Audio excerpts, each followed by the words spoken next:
नमस्कार दोस्तों, आप सभी का बहुत बहुत स्वागत है दोस्तों। आज की कथा बहुत ही खास और बहुत ही महत्वपूर्ण है, जो तुम्हारे जीवन के लिए अत्यंत लाभकारी है। दोस्तों, आपके जीवन से जुड़ी एक रहस्य को बताने जा रहे हैं इस कथा के माध्यम से, तो इसे एक बार पूरा जरूर देखिएगा दोस्तों। जो व्यक्ति इस कथा को पूरा एक बार सुन लेगा, उसका जीवन खुशियों से भर जाएगा। दोस्तों, एक ऐसी स्त्री के बारे में आपको बताने जा रहे हैं जिससे संबंध बनाने से शास्त्रों के अनुसार बिल्कुल भी पाप नहीं लगेगा। और कौन कौन सी स्त्री से संबंध बनाने से कौन से पाप लगता है, वह भी जानकारी देंगे। दोस्तों, आपकी शादी हो गई, क्या भविष्य में होने वाली है, और आपका भी मन यदि दूसरी स्त्री के साथ संबंध बनाने में रुचि रखते हैं तो बना सकते हैं। दोस्तों, आज की इस घोर कलयुग में शर्म आती है लोगों के पास।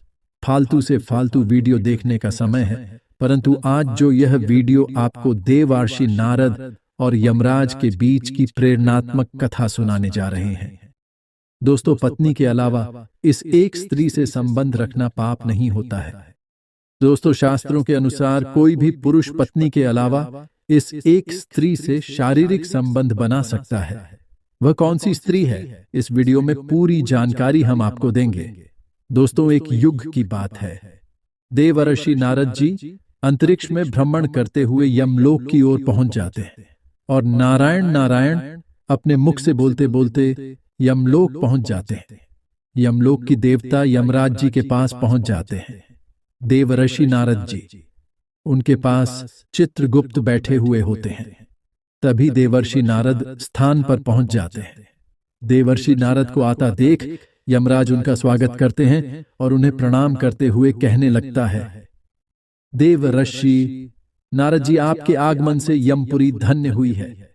देवर्षि नारद कहते हैं, और न्याय के देवता यमराज आपको प्रणाम है। यमराज कहते हैं, अवश्य ही कोई महत्वपूर्ण कारण होगा। कृपया आप हमें बताने की कृपा करें कि आप इस प्रयोजन से आज यमपुरी आए हैं। तब नारद जी कहते हैं धर्मराज, आप मृत्यु और न्याय के देवता हैं। तीनों लोकों के प्राणियों को उनके कर्मों के अनुसार दंड देने का कार्य आप करते हैं। आपके पास समस्त प्राणियों को चारों दिशाओं का लेखा जोखा रखा हुआ है। आप ही मनुष्यों को आप नरक में डालते हैं, और कौन जवान मनुष्य को आप स्वर्ग में भेजते हैं। इसीलिए आपको मनुष्यों के सभी पाप और पुण्य कर्मों का ज्ञान है। मैं आपके पास एक विचित्र प्रश्न लेकर आया हूं। दोस्तों, कृपया आप मेरे इस प्रश्न का उत्तर दें। फिर यमराज कहते हैं, देवर जी, आप सत्य कहते हैं। दोस्तों, हमारे पास तीनों लोगों के प्राणियों का लेखा जोखा रखा हुआ है, क्योंकि प्रभु ने हमें यही कार्य सौंपा है। दोस्तों, हम प्रभु के आदेश से ही मनुष्य के बा और उन्हें कर्मों के आधार पर उन्हें दंड देते हैं। आपके मन में जो भी प्रश्न अथवा शंका है, आप निसंकोच होकर पूछिए। हम अपने सामर्थ्य के अनुसार उनका समाधान अवश्य करने का प्रयास करेंगे। दोस्तों, तब देवर्षि कहते हैं कि यमराज, शास्त्र कहते हैं कि एक पुरुष को केवल एक ही स्त्री से विवाह करना चाहिए, एक ही स्त्री से संबंध बनाना चाहिए। किंतु मैंने यह भी देखा है कि कुछ मनुष्य अनेक विवाह करते हैं, अनेक स्त्रियों से संबंध रखते हैं। क्या यह पाप नहीं है? क्या ऐसे मनुष्यों को नरक में डाला जाता है? इस पर शास्त्र क्या कहते हैं? क्या कोई मनुष्य अनेक स्त्रियों से विवाह कर सकता है? कृपया आप मेरी इस शंका को दूर करें। यमराज कहने लगते हैं कि देवर्षि अपने समस्त मानव जाति के कल्याण के लिए उचित ही प्रश्न किया है। दोस्तों, हम आज के इस युग की बात करें तो जब पति पत्नी एक दूसरे की शादी के बंधन में बंध जाते हैं और एक साथ रहने की कसम खाते हैं। दोस्तों, ये कसम आज के इस आधुनिक जमाने में हर कोई पंडित के सामने लेता ही है, परंतु आज की इस जमाने में कसम जो एक दूसरे के पति पत्नी के समय, शादी के समय ली जाती है, एकमात्र कसम ही रह गई है। क्योंकि दोस्तों, शादी हो जाने के बाद एक ही पत्नी के साथ कई बार संभोग करने के बाद या सेक्स करने के बाद पुरुष बोर हो जाता है और दूसरी पत्नी की तरह नजर लगाना शुरू कर देता है। और आपकी इस जमाने में हर एक पुरुष शादीशुदा।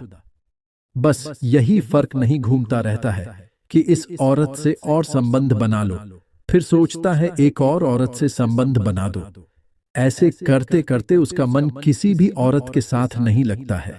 बस उसके मन में एक नई नई औरतों के साथ हवस बुझाने का ही मन बना रहता है।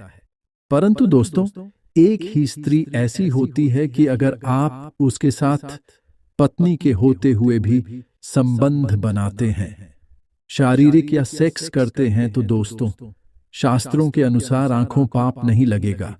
दोस्तों, संसार में मनुष्य एक से अधिक विवाह कर सकता है या नहीं, इसका उत्तर देने से पूर्व मैं आंखों की कथा सुनाता हूं।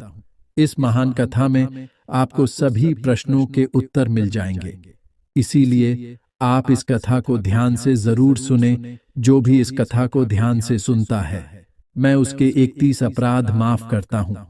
फिर नारद जी कहते हैं कि धर्मराज, आप उस कथा को अवश्य करें, मैं उसे ध्यान से पूरा सुन लूंगा। तब यमराज नारद जी को वह महान कथा सुनाते हैं। प्राचीन काल की बात है। मध्य देश में एक अत्यंत शुभा के नाम नगरी थी। उस नगरी के एक अत्यंत गुणवान, बलवान और रूपवान राजा थे, जिनका नाम था धर्मपाल महाराज। धर्मपाल एक न्यायप्रिय राजा थे।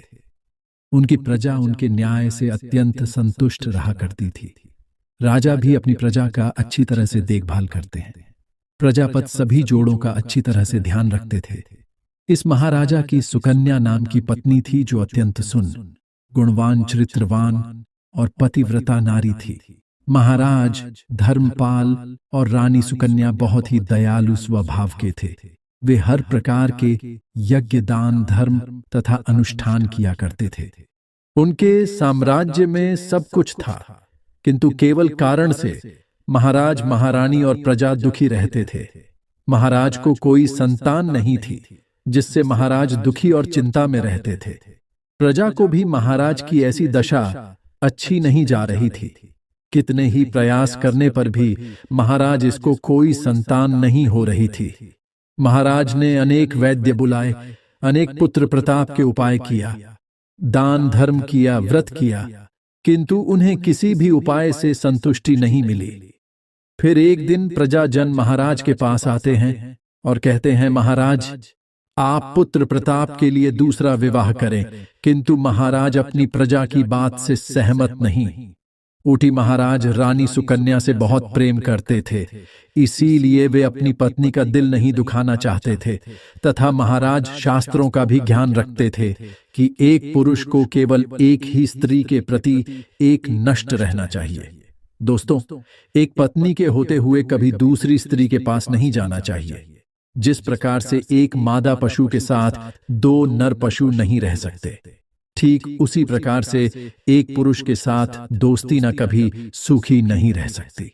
दोस्तों, जो पुरुष एक पत्नी होते हुए भी दूसरी स्त्री से संबंध रखता है, वह घोर पाप करता है और नरक में ही गिरता है। इसी कारण से महाराज दूसरा विवाह नहीं करना चाहते थे। फिर प्रजन महारानी के पास जाकर उनसे आग्रह करते हैं कि वह महाराज को दूसरा विवाह करने के लिए मनाई। तब रानी सुकन्या भी प्रजा के दुख समझती है और महाराज के पास आकर कहने लगती है कि स्वामी, आप कृपया दूसरा विवाह कर लीजिए। हमारी राज्य को भविष्य में एक राजा की आवश्यकता पड़ सकती है। फिर महाराज रानी को भी मना करते हैं और कहते हैं, एकरी यदि मैं दूसरा विवाह भी कर लूंगा तो मैं पाप का भागी बन जाऊंगा, मुझे नरक में ही जाना पड़ेगा। और बताओ, क्या तुम मेरी दूसरे विवाह से खुश रह पाओगी? तब रानी कहती है, हे स्वामी, आपकी खुशी में ही मेरी खुशी है। मैं मेरी सौतन को अपनी बहन मानकर प्यार दूंगी। कृपया आप संकोच न करें, मुझे इस सेक्शन मात्र भी दुख नहीं होगा। मैं आपको विवाह के लिए सहमति देती हूं। तब महाराज कहते हैं, हे देवी, किंतु मुझे उस पाप से कौन बचाएगा जो एक तरीके होते हुए भी दूसरी स्त्री के साथ संबंध रखना से मिलता है। इस बात से कोई मुक्ति नहीं है। मैं ऐसा घर अनर्थ नहीं करना चाहता हूं। उधर स्वर्ग लोक से महाराज के सभी पूर्व इस घटनाक्रम को देख रहे होते हैं। वे अपने पुत्र के ऐसे व्यवहार से अत्यंत दुखी हो जाते हैं। यदि महाराज को पुत्र नहीं होगा तो कोई का विनाश हो जाएगा। इसी भाई से सभी पूर्वज बहुत दुखी हो जाते हैं। फिर एक दिन सभी पूर्वज महाराज के सपने में आकर उन्हें दर्शन देते हैं और कहते हैं, हे पुत्र, तुम्हारे कारण हमारी दुर्गति हो रही है, हमारी कोई का विनाश हो रहा है। तब महाराज अपने पूर्वजों से कहते हैं कि महात्मा, मैंने ऐसा कौन सा पाप किया है जो आप सभी इतने दुखी हुए हैं आपकी आत्मा की शांति के लिए, क्योंकि उपाय हो वह मैं अवश्य ही करूंगा। तभी वे पूर्वज कहने लगते हैं, एक पुत्र हमारी मुक्ति का एक ही उपाय है, वह है तुम्हारी संतान। यदि तुम पुत्र को जन्म नहीं दोगे तो तुम्हारे साथ साथ हमें भी नरक जाना पड़ेगा, हमारा संपूर्ण कुल और वंश नाश हो जाएगा। इसीलिए है पुत्र, हम तुमसे विनती करते हैं कि तुम दूसरा विवाह करो। पुत्र के बिना मनुष्य को सद्गति प्राप्त नहीं होती है। उधर ही अपने माता पिता का उद्धार करता है, उन्हें मुफ्त दिलाता है। जब वह श्राद्ध करता है तो हमारे पाप नष्ट हो जाते हैं। जब वह पृथ्वी लोक पर दान धर्म करता है तो हमें स्वर्ग लोक में भोजन की प्राप्ति होती है। इसीलिए हे पुत्र, तुम सीख रही पुत्र की प्राप्ति के लिए कोई उपाय करो। अपने पितरों की बात सुनकर भी महाराज दूसरा विवाह करने के लिए तैयार नहीं होते हैं। फिर सभी मित्रगण दुखी होकर यमराज के पास जाते हैं और उनसे विनती करते हुए कहते हैं, धर्मराज, कृपया हमारी कुल की रक्षा कीजिए। हमारी पुत्र की कोई संतान नहीं है और संतान के बिना हमारा कोई नष्ट हो जाएगा। कृपया आप हमारे पुत्र को दूसरा विवाह करने की आज्ञा दें। फिर यमराज कहते हैं, है महात्माओं, अवश्य ही तुम्हारी पुत्र को समझा लूंगा और उसे पुत्र प्राप्त करने के लिए प्रेरित करूंगा। ऐसा कर यमराज पृथ्वी लोक पर आते हैं। जय जय जय बजरंगबली, जय जय जय बजरंगबली। दोस्तों बोलो जय जय बजरंगबली की जय हो।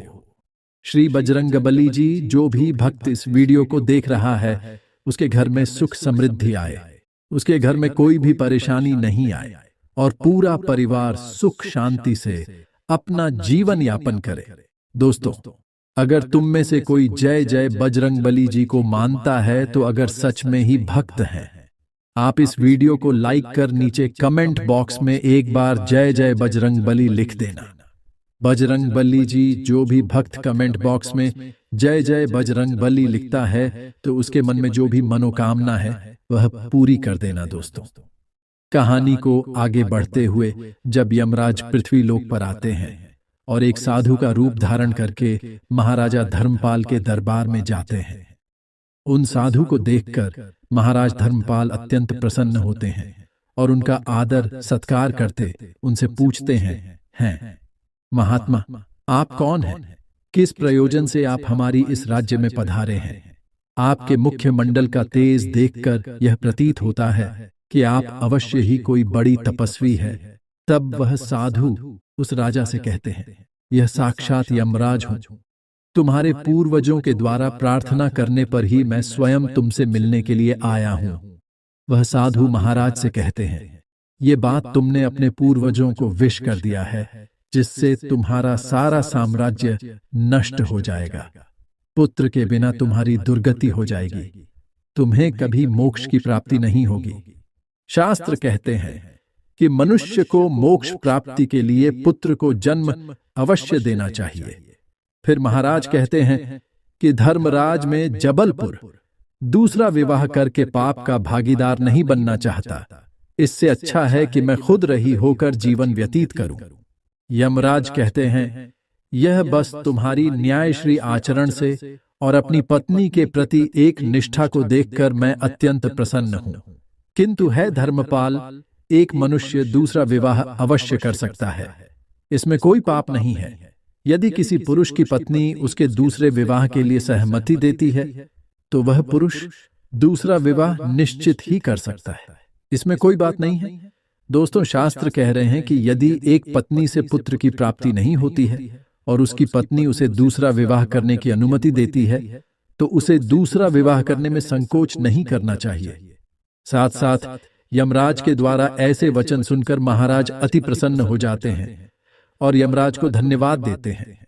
फिर यमराज उस स्थान से अंतर्ध्यान हो जाते हैं। महाराज धर्मपाल अपनी पत्नी सुकन्या के पास जाते हैं और उससे दूसरा विवाह करने की अनुमति मांगते हैं, तो महारानी सुकन्या उन्हें दूसरा विवाह करने की अनुमति दे देती है। तब महाराज दूसरी स्त्री से विवाह कर लेते हैं, जिससे सुंदर पुत्र रतन की प्रताप होती है और उधर स्वर्ग लोक में सभी पूर्वज भी आनंदित हो जाते हैं।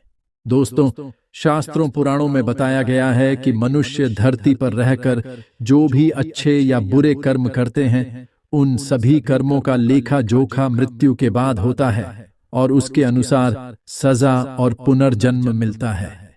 ईश्वर की दृष्टि में जो अच्छे काम यानी आपके काम होते हैं, उसे पुण्य कहा जाता है, और जो बुरे कर्म होते हैं उन्हें पाप कहा जाता है। पुराणों में कई अच्छे और बुरे कार्यों के बारे में बताया गया। गरुड़ पुराण और कठोपनिषद में यह भी बताया गया है कि मनुष्य को अपने पाप कर्मों के कारण मृत्यु के बाद अलग अलग तरह के पापों के लिए कौन कौन सी अलग सजाएं दी जाती हैं। गरुड़ पुराण में उल्लेख मिलता है कि मनुष्य धरती पर जो कुछ भी पाप करता है, उन सभी पापों की अलग अलग सजा बारी बारी से मिलती है। झुमकी न्याय में किसी भी बात की सजा से बचा नहीं जा सकता है। दोस्तों, गरुड़ पुराण में बताया गया है कि पर स्त्री पुरुष संबंध रखने वाले को लोहे के गर्म सलाखों को आलिंगन करवाया जाता है। जो पुरुष अपने गोत्र की स्त्री से संबंध बनाता है, उसे नर्क की यातना, भूख, लकड़बग्घा अथवा शादी के रूप में जन्म लेना पड़ता है। दोस्तों, कुमारी अथवा अल्पायु कन्या से संबंध बनाने वाले को नर्क की घोर यातना सहने के बाद अजगर योनि में आकर जन्म लेना पड़ता है। जो व्यक्ति काम भावना से पीड़ित होकर गुरु की पत्नी का मानधन करता है, ऐसा व्यक्ति वर्षों तक नर्क की यातना सहने के बाद गिरगिट की योनि में जन्म लेता है। दोस्तों, मित्र के साथ विश्वासघात करके उसके पत्नी से संबंध बनाने वाले को यमराज कथा की योनि में जन्म देते हैं, लेकिन व्यभिचार और धोखा देने से भी बड़ा एक पाप है जिसकी सजा कठोर है। महाभारत के समय एक व्यक्ति ने ऐसा पाप किया था, लेकिन आजकल बहुत से लोग ऐसे बात करने लगे हैं। जानिए वह पाप क्या है और इसकी सजा क्या है। भगवान श्री कृष्ण ने दृष्टि में जो सबसे बड़ा पाप है, वह है भ्रूण हत्या। महाभारत युद्ध समाप्त होने के बाद जब द्रोणाचार्य के पुत्र अश्वत्थामा ने उत्तरा के गर्भ में पल रहे बालक परीक्षित पर ब्रह्मास्त्र का प्रयोग करके उसकी हत्या कर दी, तब भगवान श्री कृष्ण सबसे अधिक क्रोधित हुए थे। दोस्तों, श्री कृष्ण ने उस समय ही यह घोषणा कर दी थी कि अश्वत्थामा का पाप सबसे बड़ा पाप है, क्योंकि उसने एक आदमी बालक की हत्या की थी। श्री कृष्ण ने इस पाप की सजा स्वयं अश्वत्थामा को दी थी। दोस्तों, श्री कृष्ण ने अश्वत्थामा के सिर पर लगा चिंतामणि रत्न छीन लिया और शाप दिया कि तुमने जन्म तो देखा है, लेकिन मृत्यु को नहीं देख पाओगे। यानी जब तक सृष्टि रहेगी तुम धरती पर जीवित रहोगे और कष्ट प्राप्त करोगे। दोस्तों, उनकी हत्या करने वाले के लिए सबसे कठोर सजा निर्धारित है और ऐसे व्यक्ति को कई लोगों तक इस सजा का दंड भुगतना पड़ता है। गरुड़ पुराण में बताया गया है कि अपने गोत्र की महिला के साथ यौन संबंध बनाने वाला पुरुष अगले जन्म में लकड़बग्घा बनता है। साथ ही कहा जाता है कि अपने गोत्र की लड़की से विवाह करने पर होने वाली संतान आमतौर पर मानसिक रूप से कमजोर, विकलांग या पूरी तरह सक्षम हो सकती है। गरुड़ पुराण को सनातन धर्म में महापुराण की संज्ञा दी गई है। इसके जरिए लोगों को बुरे कर्मों को छोड़कर बेहतर जीवन बनाने के लिए धर्म के मार्ग पर चलने का संदेश दिया गया है। गरुड़ पुराण में सही और गलत कर्मों की व्याख्या भी की गई है और उनके आधार पर यह बताया गया है कि किस बात के लिए व्यक्ति को मृत्यु के बाद कौन सी सजा मिलती है। गरुड़ पुराण में मृत्यु के बाद कर्मों के आधार पर स्वर्ग और नर्क मिलने की बात कही गई है। दोस्तों, एक बार अर्जुन ने भगवान से पूछा, मनुष्य न चाहते हुए भी क्यों पाप करता है और पाप का फल भोगने के लिए लड़कों में जेल में 84 लाख योनियों में जाता है। भगवान ने उत्तर दिया, कामना मनुष्य से काम कराती है और कामना से उत्पन्न होने वाला क्रोध और लोभ यही मनुष्य को पाप में लगाते हैं और पाप से दुखी होता है, दुर्गति में जाता है। दोस्तों, मनुष्य के मन में, इंद्रियों में, बुद्धि में, हमें और विश्व में कामना का वास होता है। कामना ही मनुष्य की बारी है, पतन का कारण है। जौन रूपी तलवार से इसका भी दान करना चाहिए। मनुष्य के कर्म बंधन का कारण बनते हैं, लेकिन वही कर्म दूसरों के हित के लिए किए जाते हैं तो मुक्त करने वाले बन जाते हैं। अपने लिए करें वहां से करें, कामना से करें तो वही कर्म बंधन है, आफत है, खूब है, और दूसरों के लिए करें, निष्काम भाव से करें, प्रेम से करें तो वही कर्म मुक्ति का, आनंद का, योग का कारण बनता। दोस्तों, दूसरों के लिए कर्म करना ही यज्ञ है। गीता में अनेक प्रकार के यज्ञ बताए गए हैं। दूसरों के कितने समय, संपत्ति, साधन लगाना द्रव्य जगह है। परमात्मा की प्राप्ति के उद्देश्य से योग करना योग यज्ञ है। इंद्रियों का संयम करना संगम यज्ञ है। भगवान के शरण होना भक्ति यज्ञ है। शरीर से हसन हो जाना, अपने आप को जानना ज्ञान यज्ञ है, जो सारे यज्ञों में सर्वश्रेष्ठ है। दोस्तों, क्योंकि इसे सब कर सकते हैं और इसमें कोई खर्चा भी नहीं, जहां मुक्ति का सीधा मार्ग है। सत्संग से जो विवेक प्राप्त होता है वह विवेक ही इस यज्ञ की सामग्री है। श्रद्धा, उत्कर्ष, अभिलाषा, इंद्रिय संयम इस यज्ञ के उपकरण हैं। हमें ज्ञान ज्योति नहीं, अपनी कामनाओं की आहुति डालकर जीवन मुक्ति का फल प्राप्त करना है। तो दोस्तों, आज के लिए बस इतना ही। हमें कमेंट करके अवश्य बताइएगा वीडियो में दी गई जानकारी आपको कैसा लगा। दोस्तों, एक लाइक जरूर कीजिएगा और चैनल को सब्सक्राइब कर लीजिए, ताकि हमारे इसी प्रकार नॉलेज वीडियो सबसे पहले आपको मिल सके और उसके उत्तम सुखों का लाभ ले सके।